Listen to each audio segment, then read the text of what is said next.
ሰማኝማ ጆከር ዛሬ ምን እንዳደረኩኝ ብታይ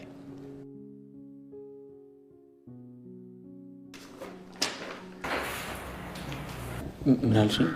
ምን ሆነ ነው? ቆይ እኔ የምልሽ ቃል ቆይ እኔን ታፈቅረኛለሽ እንዴ?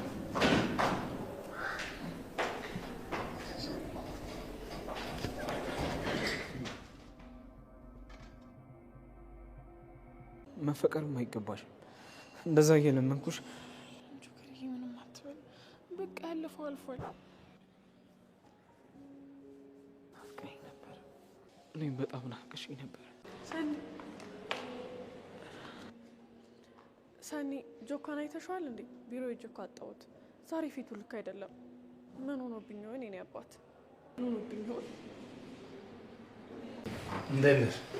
ወየነቄ ፈልገኸኝ ነው? አይ አሁን ማንም የለም። እንደ ጓደኛ ማውራት እንችላለን። ማታ ምን ሆነ ነው?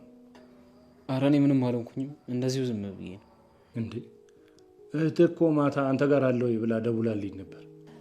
አዎ እባክህ አንተ እኮ አልሄድም ስትለኝ እኔ ብቻዬን ሄድኩኝ። በቤት መቀመጥ በጣም አስጠልቶኝ ነበር። ቆይ ግን ሚስትህን አይተሃት ነበር እንዴ? እሷን ስታይ ነው እንደዚህ ያዙኝ ልቀቁኝ የምትለው? አይተሃታል ትለኛለህ እንዴ? አወራኋት እንጂ ሰላም አልኳት። እና ሰላም አውርደህልኛል አንበሳው። እሷን አይተህ ታዲያ እንዴት ይደብርሃል? አይ እኔ እሷን እኮ ባገኛት ምንም አይለወጥም። ምን ማለት ነው? ቆይ እሷ ሌላ ህይወት መሰረተች እንዴ? አይ አልመሰረተችም። እንዳስቀምጥኳት ነው ያገኘኋት። ደግሞ በዛ ላይ በጣም አምሮባታል። ሰላም ሰላም፣ እንዴት ናችሁ? ውድ የኢንፎ ሀውስ ዩቲዩብ ቻናል ተከታታዮች በያላችሁበት ሰላማችሁ ብዝት ይበል። ጆከርና ሰኒ መጥተዋል። እንኳን ደስ አላችሁ። ነገር ግን ሰኒዬ ወደ ጽናት ትመለስልን። አሁን ላይ ጽናት ከልብ የሚል አዲስ ተከታታይ ድራማ ላይ ናቸው ያሉት። እንግዲህ ወደ ጽና ወደ ምሩ እንድትመለስ በትህትና እንጠይቃለን። ምክንያቱም ሰኒ ለነ ጽናት ጓደኛ ብቻ ሳትሆን እህት ጭምር ናት። ታስታውሱ ከሆነ ጽናት ከኪራ ጋር እንግዲህ እዛ ኮብልላ ነበር ሄደችው። ቀለበት ይታሰርልሽ በተባለች ሰዓት በዛ ጊዜ ደንግጣ በሄደችበት ጊዜ ሰኒን አግኝታ ሰኒ ደግሞ መጠጊያና መጠለያ ሆናት። ከዛ በኋላ እያለ ይቀጥላል እና ጥሩ ጓደኛ ጥሩ እህትማማች ሆነው እሷ ቤት ለመሞሸር ሁሉ በቅታለች። ሰኒ በቃ የጓደኝነት ጥግ ናት። አሁን ላይ ያለችበት ሁኔታ ያው ያሳዝናል። ለሷ እንደዚህ አይገባትም። አጋቿ የነበረው ጆከርን በፍቅር እንግዲህ ሁለታቸውም ተዋደውና ተፋቅረው እየኖሩ ነበረ። ያው አንዳንድ ጊዜ የሚያጋጭ ነገር አይጠፋም። ያው ፍቅር ጋር በአላቸው ግንኙነት እሷ ጋር የሄደ ሲተኛ ሶፋ ላይ ስታየው እሱ ነገር አናዷታል። ሰኒ በባሏ አትደራደርም። ያልሆነ ቦታ እንዲገኝም አትፈልግም። ይሄ ደግሞ ለትዳራችን አደጋ ያመጣል ብላ ከማሰቧ የተነሳ እንጂ ከሌላ ነገር አይደለም። ነገር ግን ጆከር ደግሞ ስራ ሲፈልግ ራሱን ችሎ ነው፣ ከፍቅር ጋር ሆኖ ነው። በዛ ሰዓት ፍቅር እህቱ እንደሆነች አያውቅም። እንዲሁም ወንድሟን ያፈላልጋት ነበረ። ወንድሟንም እያፈላለጋት እሷ ደግሞ ለሱ ስራ እየፈለገችለት ነበር። ነገር ግን ምንም ነገር ቢሆን ከእንግዲህ ባል ከሚስት ሚስት ከባል ተደባብቆ በጭራሽ የሚሆን ነገር አይደለም። ለሰኒ ማሳወቅ ነበረበት። እሱ ግን በጣም በተደጋጋሚ እንዳታገኛት ያችን ልጅ አትሂድ በቃ እያለችው እየተደበቀ ነበር ሲያገኛት የነበረው። እናንተስ ብትሆኑ ምን ታደርጋላችሁ? ጥፋተኛዋ ሰኒ ናት ወይስ ጆከር? ለኔ ጥፋተኛው በቃ ጆከር እና ጆከር ነው። ሰኒ ምንም ጥፋት የለባትም። ማንኛውም ሴት ባሏ ያልሆነ መገኘት የሌለበት ቦታ ላይ እንዲገኝ አትፈልግም ወይም አንፈልግም። ከሆነም ደግሞ እሷን እየደበቀ ሳይሆን ለእሷ እውነቱን እየተናገረ ነው። ሲቀጥል ደግሞ የሚያገናኛቸው ስራ ከሆነ ወንድሟ መፈለግ ከሆነ ወንድሟን ያፈልጋት በሰብአዊነት። እንደዚሁም ደግሞ ስራ የምትፈልግለት ከሆነ ስራ ትፈልግለት።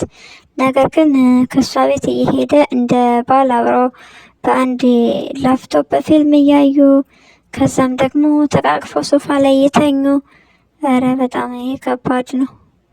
ምክንያቱም በዛ ሰዓት እህቱ እንደሆነች አይታወቅም። ምንም እንኳን ንጹሕ ወንድ ምንም አይነት ግንኙነት ባይኖራቸውም ነገር ግን ሰው እንደዛ እያለ ነው የሚላመደው። እንግዲህ መጠጥ ቢሆን አሰቡት፣ ልክ ፊልም አይተው እንቅልፋቸው እንደመጣው ሁሉ መጠጥ ጠጥተው ሰክረውስ ቢሆን እርቃናቸውን ተኝተው ከዛ እኛ ምንም ጥፋት የለብንም ሊሉ ነው። ይሄ በጣም ከባድ ነገር ነው። ስለዚህ ሰኒ ደግሞ የደበቃት የዋሻት ይሄድ ስለነበረ በዛ ተናዳበት ስለነበረ ነው ቶሎ ለማወሰን የበቃችው።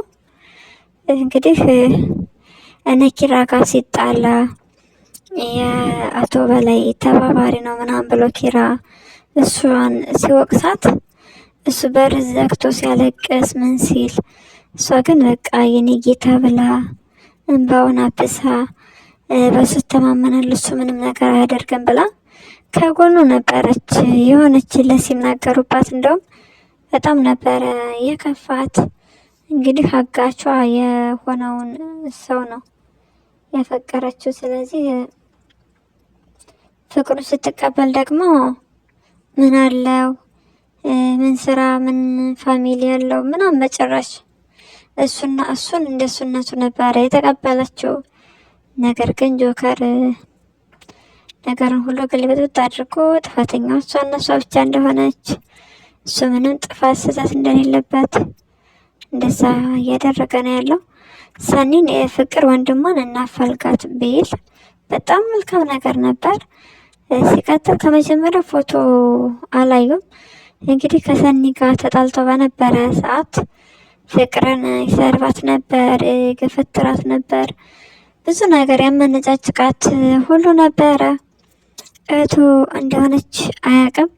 ፍቅር ደግሞ ሞጭኝ ብላ ውጭ ካደርከ ውጭ አድራለሁ፣ በቃ ንፋስ ላይ ብርድ ላይ ማደር የለብህም እያለች እንግዲህ አብረ ዋጋ ካፍላ ወደ ቤቷ አስጠግተዋለች። ራኬብ ስትሄድ በነገታው ያየችው ከፍቅር ቤት ነው። ይሄ ነገር ደግሞ ሊረዳዱ አልቻሉም። እንደዚሁም በተቃራኒ ጆከር ደግሞ ወደ ቤታቸው ሄዶ ሊያት በፈለገ ሰዓት እሷ ደስተኛ ሆና እየሳቀች ነው ያያት ከራኬ ጋር። ራኬ እህቷን እያበረታታች እና እያጠነካከረች ነው እንጂ ሰኒ ያልተጎዳችም ማለት አይደለም። ይባስ እንደውም አሁን ነው እየጎዳት ያለው።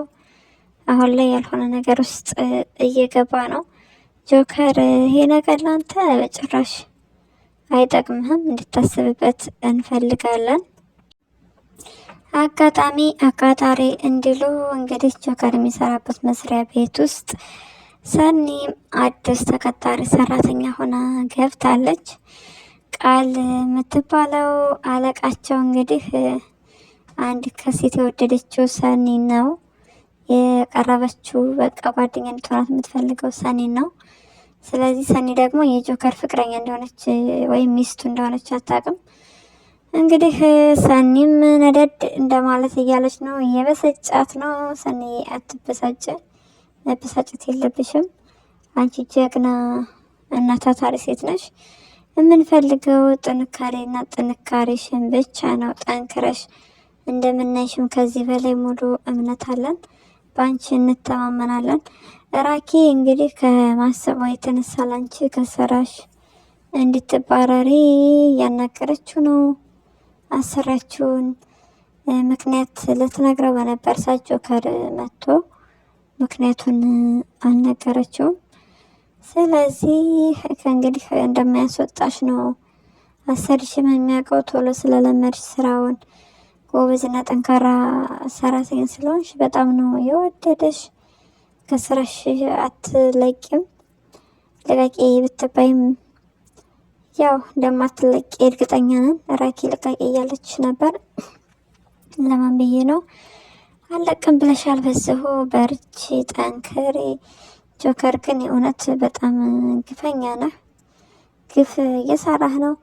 የሰኒ ደግሞ ጥፋት አለባት ከተባለ እስከ ናሆም ጋር ስታወራ የነበረውን ነገር ስለሰማህ ነው። እሱ ነገር ሊጎዳህና ሊሰብርህ ይችላል። ነገር ግን አንተ ካደረግከው ነገር ሁሉ አይበልጥም። ስለዚህ አሁንም ቆም ብለህ ብታስብ በጣም መልካም ነው። ክብሮም ቢኖር ያለችው ሰኒ ለወንድሙ ቢያንስ ረዳት እንዲሆነው ለወንድሙ እንዳግዘው የመሰላትን ነገር ነው የተናገረችው። ይሄ በጣም ቀላል የሆነ ነገር ነው እንጂ አንተን በዚህ ልክ ጤባራም እንድትጫወት የሚያደርግ ነገር አይደለም። ስለዚህ ለእሷ እልህ ብለህ እሷን ለመርሳት ብለህ ሌላ ፍቅረኛ ለመያዝ ፈልገሃል። ያዝና ሞክረው። ፍቅረኛ ስትይዝ እንደውም ይባስና ይበልጥ ነው ሰኒ ትዝ የምትል ሰኒ የምታስታውስ እንጂ አሁን ቃልን አፍቅሬሻለሁ ብለህ ከቃል ጋር ፍቅረኛ ብትጫወት ራሱ አደጋ ነው ለአንተ። አንደኛ ክብርን ዝቅ አላደርግም ምናምን የምትለው ሰኒ ጋር ሲሆን ነው እንዴ? ፍቅር እኮ ችግር የለውም፣ ምንም ዋጋ ምንም መስዋዕት ይከፈልለታል። ስለዚህ አሁን ፍቅርን ማነች ቃልን እሷ ጋር ፍቅር ብትጀምር በቀላሉ ልትፋታ አትችልም። የሰው ልብ ሰርቀህ በዛ ላይ ደግሞ መገኘት የሌለብህ ቦታ ላይ ተገኝተህ ጭራሽ ይባስ ተወርዳለህ። ይባስ በቃ ወደ ውርደት እየተቃረብክና እየተጠጋህ ነው ያለው። እንግዲህ ሰኒ አላቃትም ብለሃል። ይሄ ነገር ደግሞ ለአንተ መልካም የመቃጠል ጊዜን ያመጣልሃል። ምክንያቱም በቀጣይ አሰሪ ያፈቅራታል ሰኒን።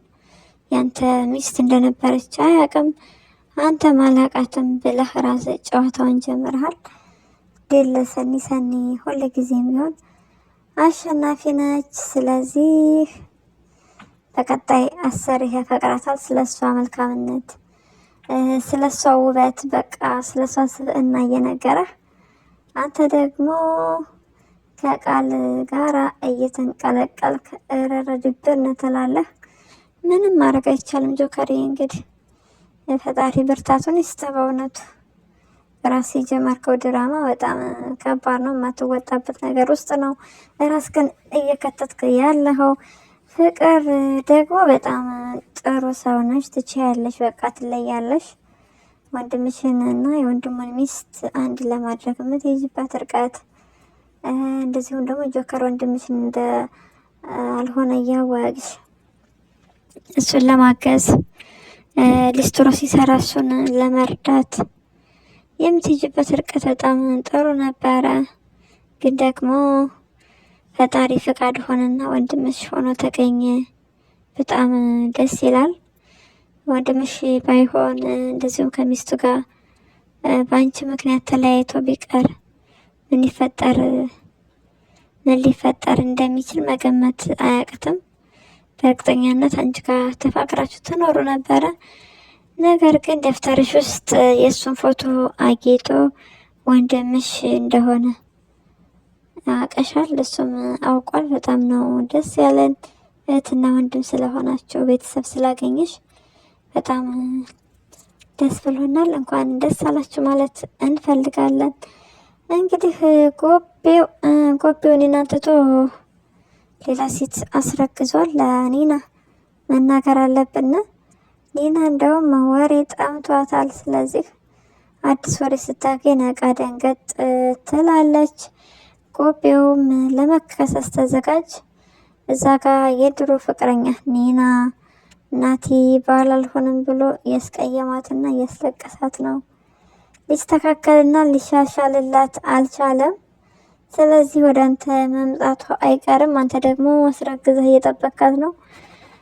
ፍትህ ለኒና እንላለን። ሳንቾ ደግሞ እንዴት ነው ከራኬብ ጋር እንዴት ሆናችሁ? ከስንዱነት ወጣ። አሁን ላይ ለውጥ አላችሁ፣ ተቀይራችኋል፣ ተለውጣችኋል። ራሳችሁን ሰርታችሁ ያስተዳደራችሁ ነው። በጣም ደስ ይላል።